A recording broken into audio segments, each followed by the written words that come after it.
Let's talk about Michigan again, because obviously Steve mentioned the change at quarterback. What are your expectations? So to me, Steve, tell me if I'm reading this wrong. They decided if we're not going to be able to throw it at all, we're at least going to go with the guy that's got legs. Correct. Is that, you feel that? Oh, I was going to say, all you got to do is think back to what they did at Penn State last year when they ran the ball 32 straight times. Yeah. You're going to get that game plan from Sherrone Moore. He called the plays in that game. Yep. He was the interim head coach. He's calling the plays now at Michigan. They had no choice. Yeah. Davis Warren, 6 interceptions, was careless with the football. Yep. Now you bring in Orji. They're not going to throw the ball. Now, the run game is going to be very sophisticated because you're going to add the quarterback run into that. Yeah. So can USC mount up for 60 minutes?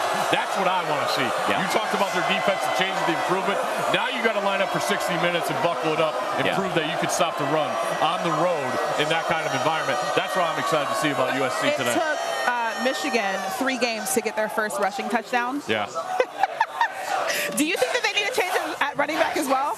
So, Christine, I threw actually a text message from our producer extraordinaire, Chris Colon, in there. He was, I mean, Colon, you basically burned up my phone battery yesterday talking about Michigan, bro, and all the stats. Can you just, I put a snippet of it in there. Can you read that? By the way, guys, in case you don't know this, Cologne, a Michigan man. Okay, so this is the text. Khalil Mullings is averaging a full yard more before contact and a full 2 yards more after contact, and yet snaps are 97 for Edwards and 63 for Mullings. So, yeah, they need to make a change of running back.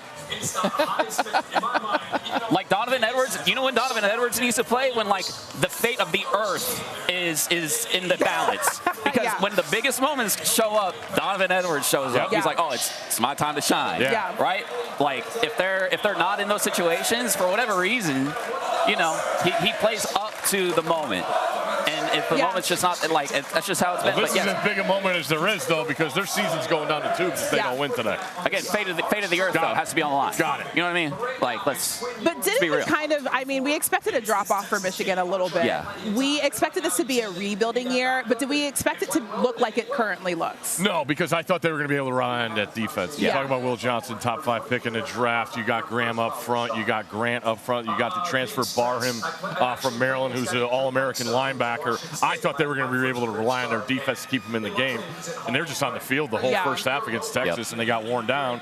And Texas took advantage of that because they scored touchdowns when they got in the red zone. Last year, Michigan, you couldn't even get to the red zone. Right. You know? So that idea of not being able to rely on your defense, now that does affect your mindset as an offensive play caller, because now you've got to play catch-up, where they were always, hey, we're going to hold them down, we're going to do what we want, keep the ball away from the other team. It's kind of flipped now. We'll see what happens with Orji at quarterback. All right, it'll be a good matchup today, that one between SC and Michigan. Stanford Steve, thank you so much for joining us and hanging out for the top of the show. Love it.